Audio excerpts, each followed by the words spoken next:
pre-orders from Ingram Spark at all if you can help it. I believe there's a way to tell Ingram Spark to not.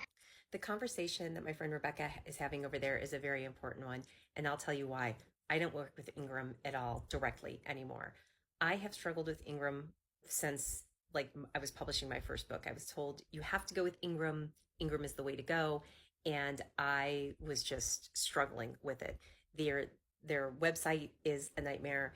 Their percentage that they take for distribution is a nightmare. That return policy is a nightmare. It's not an easy to use website.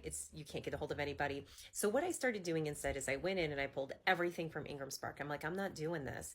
And I use Draft to Digital. If you're a new author out there, or if you're wondering how authors get their books into bookstores, a lot of us use Draft to Digital as an aggregator to distribute to different bookstores such as Barnes and Nobles and Waterstones.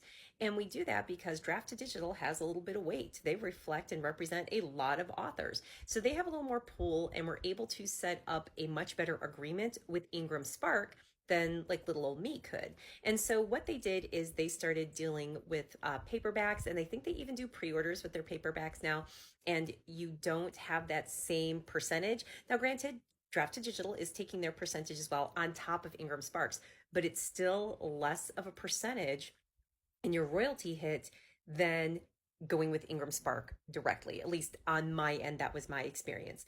Additionally, you don't have to worry about the return. I've never had a book returned. I can't remember what the FAQ says about everything, but like I said, Draft to Digital was able to wheel and deal a much better agreement with Ingram than a little old, brand new baby author.